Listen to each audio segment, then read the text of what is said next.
তো নমস্কার বন্ধুরা, আশা করি সবাই ভালো আছেন। তো বন্ধুরা, এখন আমি যে ছবিটার বিষয়ে কথা বলবো সেটা হচ্ছে মিঠুন চক্রবর্তীর ছবি, যেটার নাম হচ্ছে সন্ত্রাস।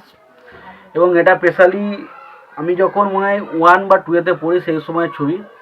তো ছবিটা আমার খুব ভালো লাগে বলবো না, তবে ছবিতে মিঠুন চক্রবর্তীকে আমার অসাধারণ লেগেছিল, অসাধারণ। মিঠুন চক্রবর্তী ছবিটাতে মানে এন্ট্রি হয় অনেক দেরিতে, মোটামুটি ধরুন মানে প্রথম হাফ সিনেমার যে একদম মানে মোটামুটি 40-45 মিনিট পর ছবিটাতে তার এন্ট্রি হয়। তবে তারপর থেকে ছবিটা যেভাবে বিট নেয় সেটা দারুণ। এবং মিঠুন চক্রবর্তী অসাধারণ। এক কথায় বলতে গেলে এই ছবিটা মিঠুন চক্রবর্তী ছাড়া অন্য কাউকে দিলে কতটা ভালো লাগতো আমি বলতে পারি না। তবে মিঠুন চক্রবর্তী ছবিতে পারফরমেন্স অসাধারণ। এবং তার পারফরমেন্স আরেকজনের অভিনয় বলতে সেটা হচ্ছে অবশ্যই রঞ্জিত মল্লিক। অসাধারণ কাজ করেছে ছবির মধ্যে।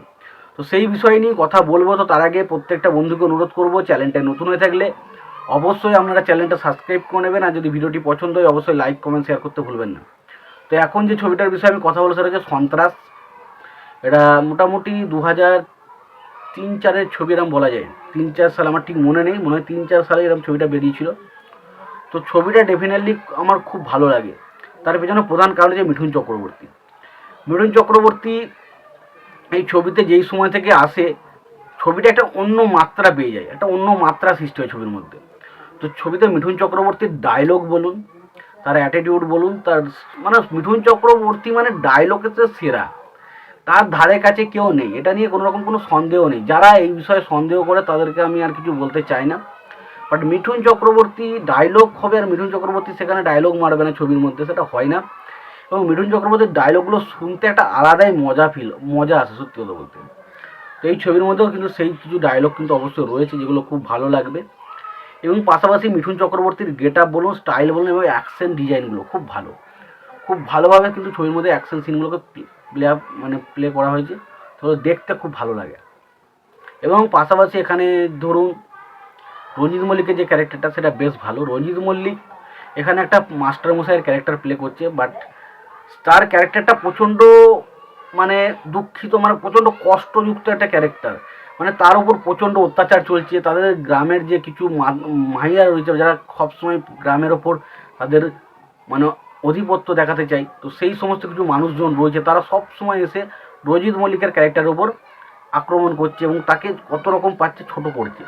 এবং রঞ্জিত মল্লিকের ক্যারেক্টারটা প্রচণ্ড অসহায় টাইপের থাকবে, কিন্তু যখন মিঠুন চক্রবর্তীর ক্যারেক্টারটা সেখান থেকে মানে আসে সেই ক্যারেক্টারটা, তখন সেই মিঠুন চক্রবর্তীর ক্যারেক্টার আসার পর না আমার রঞ্জিত মল্লিককে কিছুটা আস্থাবোধ মনে হয়। মানে রঞ্জিত মল্লিক ক্যারেক্টারটা যেন আমার মনে হয় যেন না, ছবিটার মধ্যে রঞ্জিত মল্লিক একটা ভালো জায়গায় রয়েছে।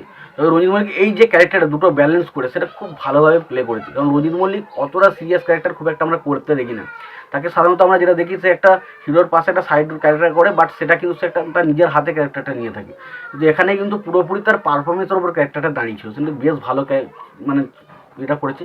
এবং যেটা আমাকে আরও যেটা প্রশংসা করতে হবে সেটা মিঠুন চক্রবর্তী এবং উষশ্রীর কেমিস্ট্রিটা খুব ভালো লাগে। কারণ একটা গান রয়েছে, ভালোবাসা যায় শুধু একজনকে, কাকে, এই গানটা যখন হচ্ছে এবং সেই সময় মিঠুন চক্রবর্তী এবং উষশ্রীর কেমিস্ট্রিটা দেখবেন কত সুন্দরভাবে ফুটে ওঠে। এবং তার পাশাপাশি উষশ্রীর পাশে একটা বাচ্চা মেয়ে রয়েছে, সেই বাচ্চা মেয়ের ক্যারেক্টারটাও কিন্তু খুব ভালোভাবে ফুটে ওঠে ছবির মধ্যে। এবং ছবির মধ্যে যেগুলো ভালো কথা বলতে হবে সেটা হচ্ছে ছবির গানগুলো। বিশেষ করে একটা গান আছে যেখানে আর কি একটা আইটেম সং রয়েছে, আইটেম সংটা খুব ভালো, মায়াবী এই রাত বলে, মায়াবী এই রাত ডাকে ইশারায়।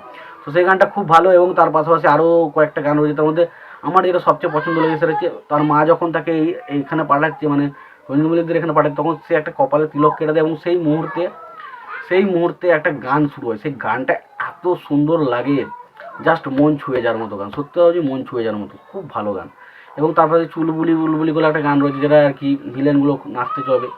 তো গানগুলো খুব ভালো, খুব ভালো গানগুলো ছিল। এবং পাশাপাশি অ্যাকশন সিনের ডিজাইনগুলো খুব ভালো, মিঠুন চক্রবর্তীর পারফরমেন্স খুব ভালো, রঞ্জিত মল্লিকের পারফরমেন্স খুব ভালো। তবে ভিলেনের ক্যারেক্টার যদি বলি, এগুলো কিন্তু একটা বাজে ক্যারেক্টার। ভিলেনগুলোকে প্লেস দেওয়া হয়েছিল মানে এত অযথা আজে বাজে করছিল ছবি। ভিলেনের মধ্যে মানে সেই সেই জোশটা আমি পাইনি। একটা ভিলেন যে একটা বিশাল কিছু পাবে সেটা কিন্তু আমার ভিলেনগুলোকে দেখে একবারও মনে হয়নি। জাস্ট তারা ডায়লগ বলছে বেরিয়ে যাচ্ছে, কিন্তু একবারও মনে হচ্ছে না যে ভাই তারা যখন ডায়লগটা দিচ্ছে সেটা ভেতর থেকে হচ্ছে না, সেটা কিন্তু মনে হয়নি। এটা পরিষ্কার কথা বললাম। তো ছবির মধ্যে অনেক কিছু ভুল ত্রুটি রয়েছে। তো ভুল ত্রুটি থাকার পরেও যদি বলি, ছবিটা যদি আপনারা না দেখে থাকেন অবশ্যই দেখতে পারেন, শুধুমাত্র মিঠুন চক্রবর্তী এবং রঞ্জিত মল্লিকের পারফরমেন্সের জন্য এবং গানগুলোর জন্য অবশ্যই ছবিটা দেখতে পারেন। ছবিটা ভালো লাগবে, বিশেষ করে মিঠুন চক্রবর্তীর পারফরমেন্স অসাধারণ লাগবে। এবং মিঠুন চক্রবর্তীর ক্যারেক্টারটা কেন মন্টু ক্যারেক্টার রয়েছে, তো খুবই ভালো এবং গানগুলো খুবই ভালো। তো তোমাদের কেমন লেগেছিলো ছবিটা তোমরা জানিও। আর তোমরা যদি ছবিটা না দেখে থাকো অবশ্যই একবার দেখতে পারো। আজকের ভিডিও এইটুকুই।